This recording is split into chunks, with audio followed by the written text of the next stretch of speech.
remember the first time you loved the Lord.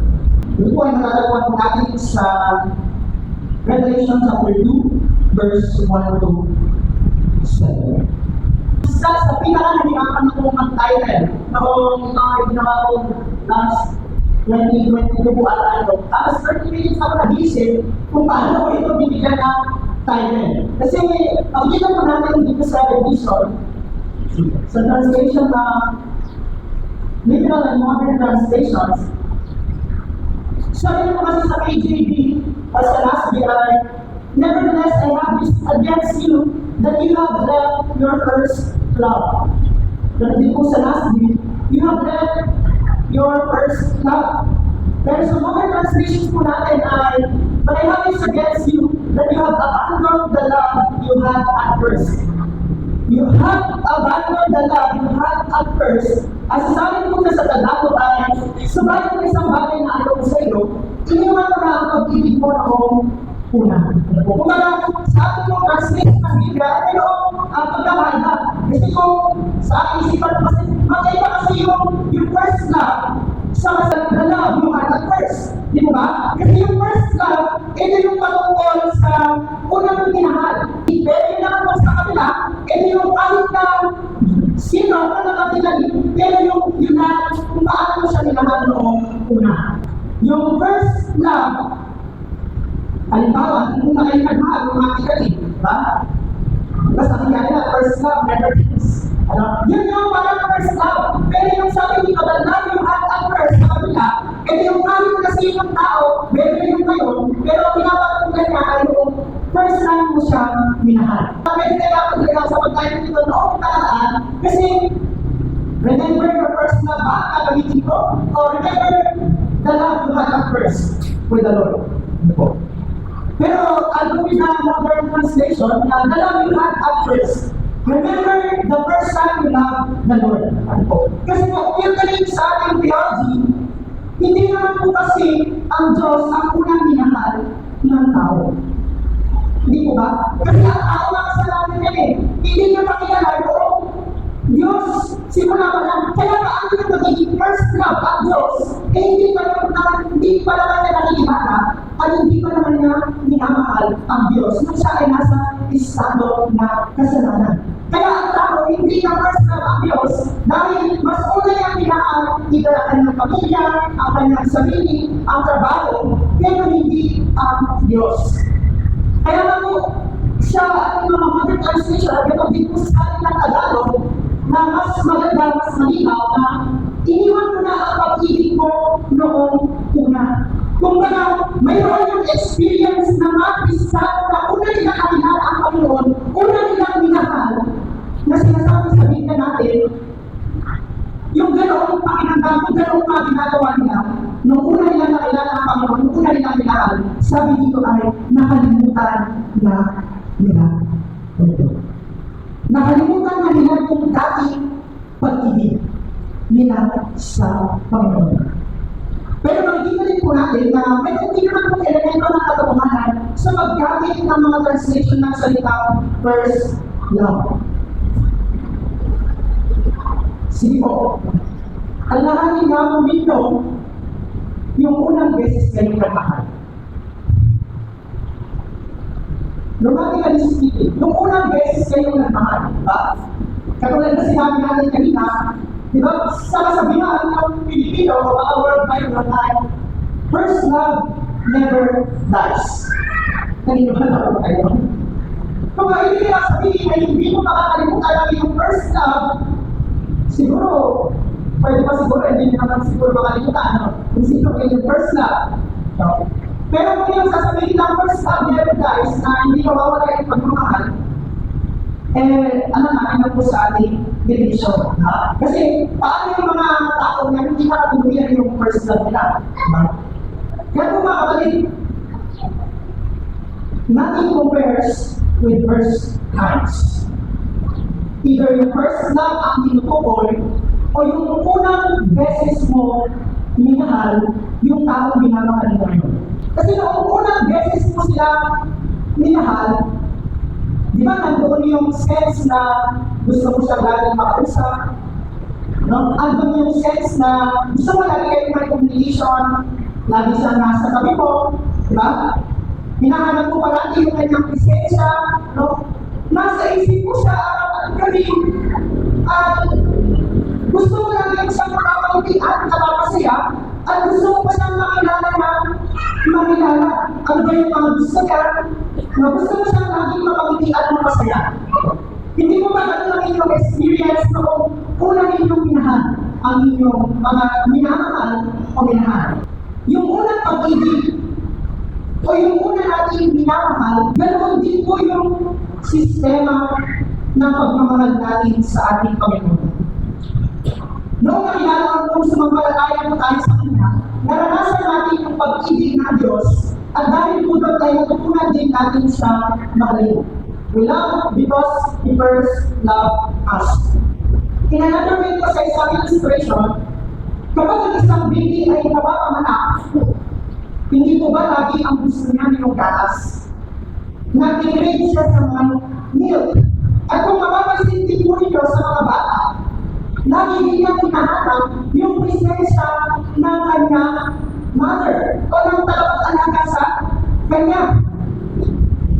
Ganon din po tayo kung tayo ay na-born again. Nung tayo ay ipinanganak na muli, ay nag-crave din tayo sa mga bagay na spiritual sa ating mga buhay. Sa salita ng Diyos, sa pagsisimba, sa mga kung ano pa natin mga gawain, ministry, sa fellowship.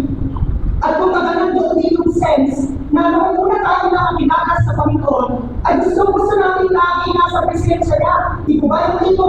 Gusto ko din ba agad pinag-asa niya kasi ito ko pala? Diba? O kaya, gusto ko rin kayo ang fellowship. E kailangan ng fellowship, kailangan nagkaroon ng ministry. Gusto ko rin kumain gano'n. Diba?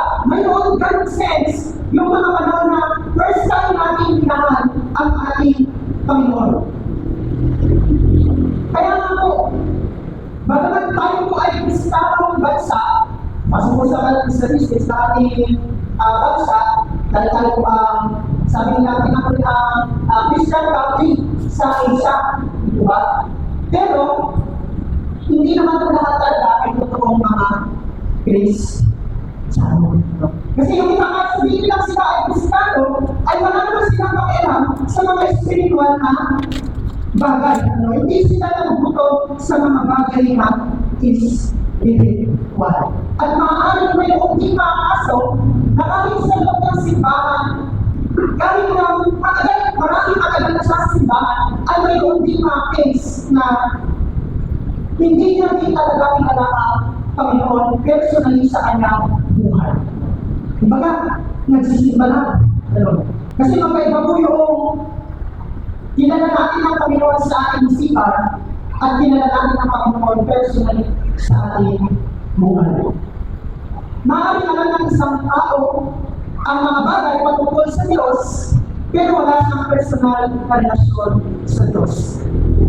Halimbawa, maaaring kilala ng isang tao based on information. Kung ano ang kanyang pangalan, kung saan siya nakatira, kung ang edad niya, kung sino ang mga magulang niya, pero wala naman kayong connection personally. Diba? Ganon din sa mga tao na kahit sinasabi natin Christian country ang ating bansa, pero magkaiba yung knowing about God and knowing God personally. Maaaring alam nila kung ano ang mga bagay patungkol sa Diyos, sa ay Trinity, si Jesus na ipinabuntis na isang birhen, na ipinanganak na matay at hindi nabuhay. Maaaring alam nila yung mga bagay na gano'n. Pero wala silang connection personally sa ating Panginoon. Because again, mga kapatid, knowing about God is different from knowing God personally. Ang chapters 1 to 3 po ng Revelation, ito po ay patungkol sa sulat sa pitong simbahan sa Asia Minor. Sa pitong simbahan po na ito ay mayroong nais na sabihin ng ating Panginoon at makikita po natin ito ilang pattern sa letters, ang introduction, commendation, yung pinuri ng Panginoon, mayroong pinuri ng Panginoon sa kanilang simbahan. Pangatlo, mayroong condemnation, mayroong bagay na nirebuke ng Panginoon na kanilang hindi magandang ginagawa. At yung pang-apat po na pattern na exhortation, na kung saan sinasabi ng Panginoon yung yung mga dapat nilang gawin. Sa itong simbahan po na simulatan dito sa Asia Minor, dalawa lang ang pumasa sa standard ng Diyos. Out of 7, only 2, and that is Smyrna and Philadelphia.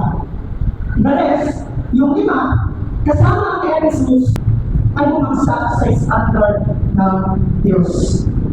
Alam mga kapatid, ang simbahan ng Ephesus, ito yung klase ng simbahan na very ideal.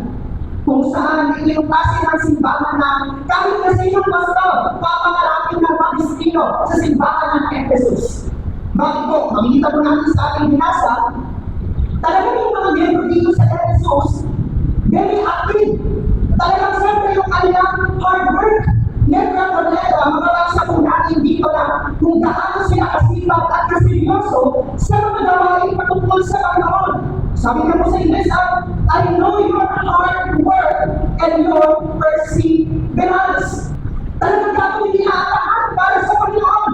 Ibibigay nila ang lahat kahit paano pa ang maging kapatid para sa ating Panginoon. Napakarami din nila at magaling din sila sa pag-ministry. Isa yun sa katakian ng Pinomen, pinuri ng Panginoon. Pangalawa, hindi lang po yun. Yung kanilang integridad bilang isang simbahan ay napakatindi din. Dahil hindi nila pinaporte o hinahayaan ang kasalanan sa loob ng simbahan, namumuhay sila sa kapanalang malinis ang kanilang pangalan sa mata ng lipunan. Ano po? Pangalawa po yun ang kinumin ng Panginoon.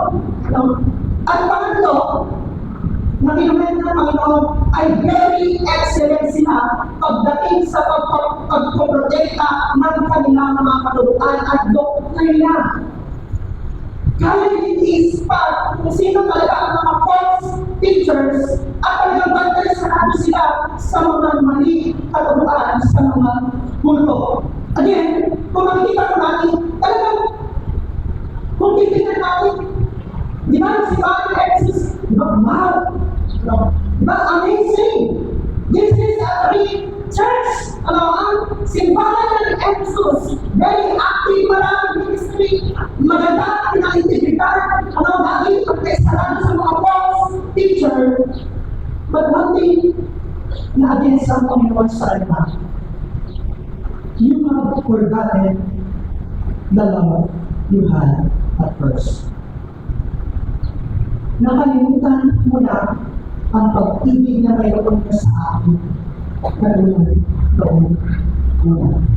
Yes, sobrang busy ko sa buhay, pero nakalimutan mo na ang pagmamahal mo sa akin. Remember kung paano tayo nagmamahal? Diba? Gusto mo siya lagi makausap, hinahanap mo palagi ang presensya niya, lagi siya ang nasa isip mo, gusto mo lagi mo siya makangiti at makasaya.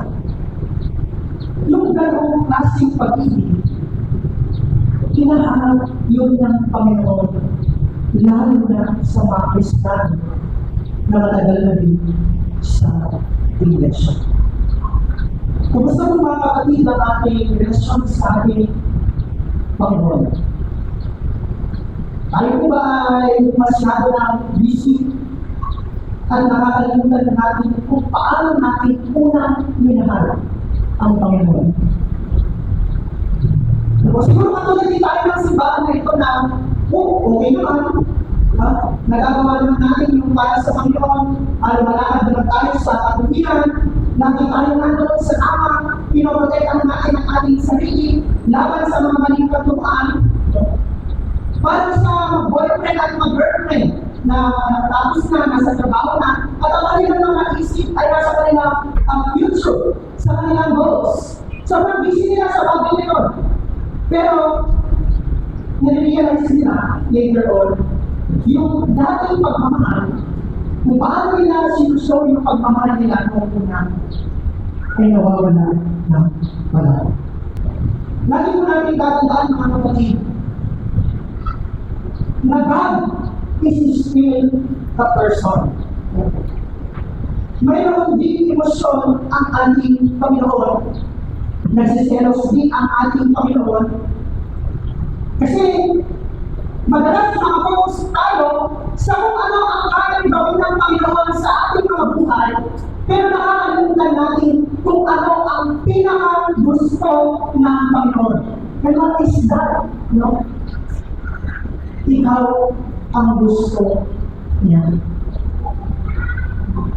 Ikaw ang gusto ng ating Panginoon. Kasi minsan naman ang nangyayari sa mga Kristiyano, Lord, sabi, hindi na ako makapagbasa ng masyado ng Bible, hindi ako madalas manalangin, hindi ako madalas magsipapi, pero di ba, Lord, yung bago ay ibigay ko naman, ganito, ganyan, ganyan, gagawin ko po, pagawin ako sa iyo, mga kapatid, just, kung okay kung sa ating palagay, ay okay na nagagawa natin yung ating duties and responsibilities. Pero nakakalimutan natin yung ating pag-ibig, yung affection natin sa ating Panginoon. Nagkakaroon tayo sa bagay. Lagi po natin natandaan na wala kahit na ni kahit katiting na naibibigay natin sa Panginoon, hindi niya kailangan. Walang kailangan ang ating Panginoon. Kasi saan na ako ang kailangan eh? Diba? Siya ang kailangan lahat ng bagay. Walang kailangan ang ating Panginoon, pero mayroon sa gusto at ikaw noon. Gusto niya namin yung oras, gusto niya ng panahon mo, gusto niya pakinggan yung iyong mga kwento, gusto niya na lagi mo siya makausap, gusto niya na iyong paglalambing, gusto niya pakinggan ang iyong bawat iyak, ang iyong bawat kwento, ang iyong mga sakripisyo. Ikaw yung gusto ng ating Panginoon. Diba? Yun ang the cross. Namatay si Jesus para sa atin dahil gusto niya tayong makasama. Kasi yung kasalanan, yun yung nagpaiwalay sa ating sa Diyos. Pero dahil sa sobrang pagmamahal ng Diyos sa atin, isinakripisyo na ang kanyang kaisa-isang anak para sa atin. Again, mga kapatid, walang kailangan ng Diyos sa ating mga tao, not every single thing. Ano kung mawawala sa Panginoon kung lahat ng tao punta sa impyerno? Diba? Wala! Kasi Diyos pa rin ang Diyos kahit lahat tayong mga tao mamunta sa impyerno. Ano na sa kailangan na kahit ano, pero mayroon sa gusto at tayo na ang kanyang gusto. He wants us to be with Him now and forever.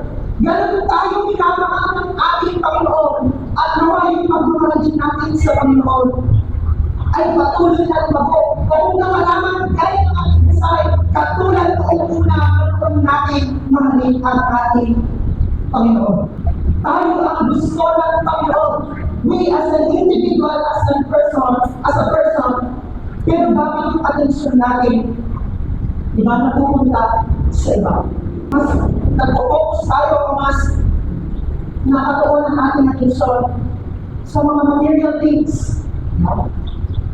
Madalas sa ating mga gadgets.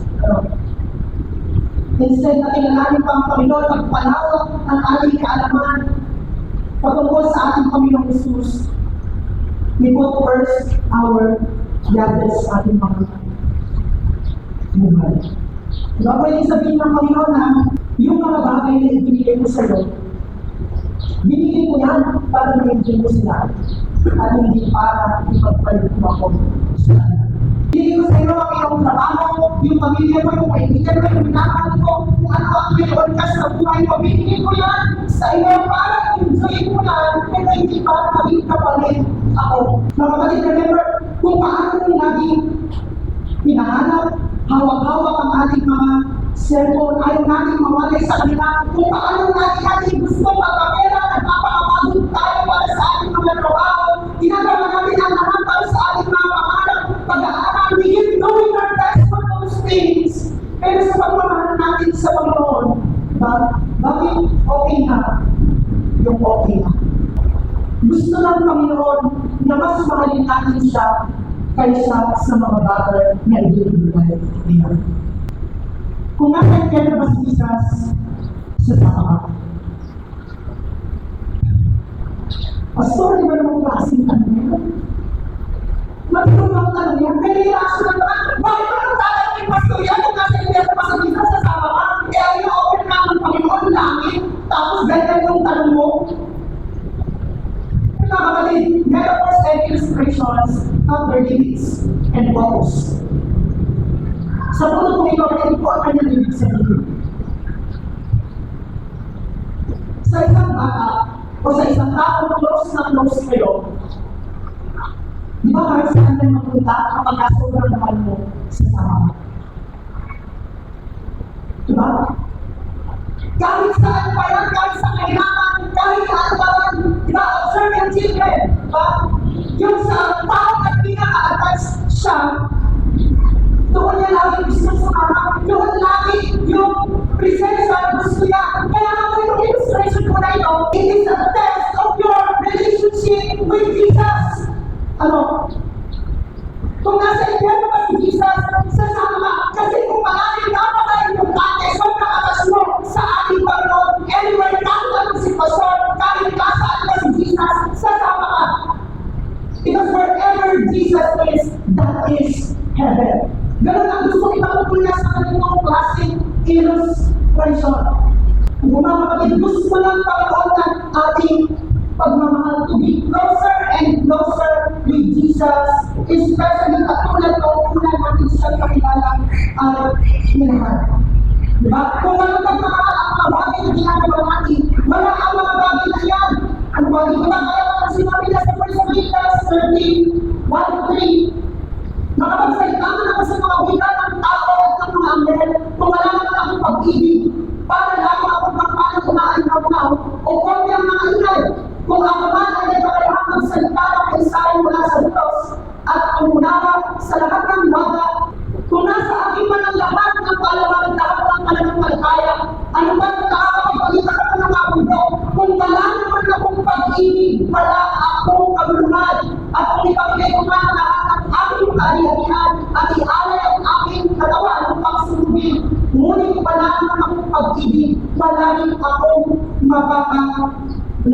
Kaya kahit anong gawin natin at ibigay natin sa Panginoon, magkakaroon ng talento, umami i-instrument, mag-ministry, katulad ng simbahan ng Ephesus na ito, kung walang pagmamahal, walang silbi ang mga bagay na ginagawa natin. Pag-ibig ang pinakadakila sa lahat. Remember po si Mary and si Martha? Mali ba yung ginawa ni Martha na mag-serve, mag-prepare ng food para sa Panginoon? No. What? Alam niyo po yung kung ano yung mali? Hindi niya yung ginawa na may pagmamahal. Kasi hindi ka mag-reklamo sa isang trabaho kung mahal mo. Ito, para sa Panginoon yung ginawa ni Martha. Pero dahil walang pagmamahal ang sinabi ng Panginoon, mas mabuti yung ginawa ni Mary dahil nandun yung desire na makalapit sa Panginoon. Andun yung desire na gusto ni Mary na presence ni Jesus. Nandun yung desire na gusto niya mapakinggan ang boses ng Panginoon. That is the point sa story ni Mary at Martha. Dahil sa sobrang busy natin, nakakalimutan na natin umupo sa paanan ni Jesus. Pakinig na kanya kasalita, higit sa lahat, ang makasama siya at maramdaman ang presensya niya. That is a personal one, a relationship with God. Gusto po ang ating direksyon sa ating Panginoon. Sabi ko ni Charles Stanley, buong puso ako naniniwala na imposible yung maging goal-oriented and at the same time ay God-oriented. Sigurado isa sa kanila ay maging babaw. Kapag ang desire natin ay ang achievements o goals sa nauna, maraming nangyayari sa relasyon natin sa Panginoon. Nagiging instrumento lamang ang Diyos para sa goal natin kaysa siya ang maging goal natin. Parang nilagat natin ang Diyos kasi sinasama natin siya. Hindi natin namamalayan Naghahanap na pala tayo ng information tungkol sa kanya at hindi ang transformation mula sa kanya. I don't know if you agree or if you believe sa sinabi ni Charles Islam. Kasi nung una yung daw naniniwala. But when experience compared to the man, every time you are so busy achieving things, those, your relationship with the Lord is affected. Diba? Just imagine sa relasyon ng tao, di ba? Hindi masama yung kanilang mga ginagawa sa buhay for futuristic. Kaya dahil sa sobrang kanilang kabisihan, napapabayaan nila yung kanilang relasyon sa isa't isa. Diba? It's one way or another. Diba yung mga istorya rin ng mga bata, nag-abroad yung mga magulang? Kasi ang gusto nila, yung mga magulang ko tayo. Para maigitan pa ng pagkayaan gusto. But their relationship with their child is affected. Minsan po umadalas sa sobrang busy natin, and even in ministry, yung personal time natin sa Panginoon ay naaapektuhan. Sabi ni Brent Williamson, ministry success and business success is never worth your intimacy with Jesus. We can be successful in every area of our life, but our intimacy and relationship with the Lord is affected. Kung titignan natin, even ministry success, kahit ito, iglesia na ito, diba? Pagkita natin, I know your hard work and your perseverance. You have so many things that you are doing for me. But you have forgotten the love you had at first. Pero mayroon po isang example sa Bible na kung saan mas pinahalagahan niya yung relasyon sa ating Diyos. Even kaysa sa ministry. Sino po ito? Walang iba, kundi ang ating Panginoon Jesus. Supposed to be si Jesus yung pinaka-busy na tao sa pumunta. Imagine kung unang tao, kalaban mo mga sasakyan, diba? Para sa ministry, diba? Naglalaro sila, diba? Minumitro ang kailang kailangan, tapos si mga inuturuan niyo pa kung libo-libo. Pero meron tayo sa kung saan mag-i-exit siya. The winner of the ministry, mag-i-exit siya only to pray and to find the presence of the Father. Kasi ganoon ko pinapalagawan yung relasyon niya sa ating Diyos Ama. He prioritizes his relationship with the Father. In the middle of the ministry, tapos makikita siya ng mga disipo ng Panginoon saan ka ba nagpupunta? Ang daming tao dito, ang daming naghihintay sa'yo saan ka ba nagpupunta? And believe that he prayed to the Father. Because he needs so much the presence of God, the love of God. At lagi na gusto mo ipakita may panandaming pagmamahal sa Diyos Ama. Hindi nakalimutan ang ating Panginoong Jesus ang pag-ibig at yun ang dapat nating tularan. Kaya nga kung tinatawag tayo ng Biblia, di mo ba na tayo ay mamuhay katulad ni Kristo. First love is this. Whoever claims to live in Him must walk as Jesus did. Sabi niyo sa verse 5, alalahanin mo ang dati mong kalagayan. Mas matindi kasi ang sa English. Consider how far you have fallen. Napakahindi ng pag-aahulog ko kung nakalimutan mo na ang pag-ibig na mayroon ka sa Kanya katulad noong una. Consider how far you have fallen. Sabi naman sa church ng Ephesus, sa kabila ng kanilang daming ministeryo ng mga sakripisyo para sa Panginoon, sa kabila ng pagpuprotekta nila laban sa kasalanan at mga maling paturuan, pero dahil iiwan nila, nakalimutan nila ang kanilang pag-ibig katulad noong una, napakahindi ng kanilang pagkakatulog. Sabi ng Panginoon, humingi ka ng tawad, magsisi ka, at gawin mo yung mga bagay na dati mong ginagawa noong una mo ako minahal. Namiss na ang Panginoon ng mga panahon na marami mo siya gusto laging makausap, pinapakinggan ng kanyang mga salita. Namiss yung Panginoon, namiss ng Panginoon yung mga pagkakasigasig na magsigasig lalo pagdating sa ating pagmamahal sa Panginoon. Namiss ng Panginoon yung desire natin na gusto pa natin siyang laging makilala sa ating buhay. Namiss ng Panginoon kung gaano tayo pagbuti sa mga bagay na dinulungan natin para siya ay kaya po, hindi na natawag sa Panginoon, alamanin mo ang klase ng pag-ibig mo sa Panginoon noong unang siyang minahal. Iba ito.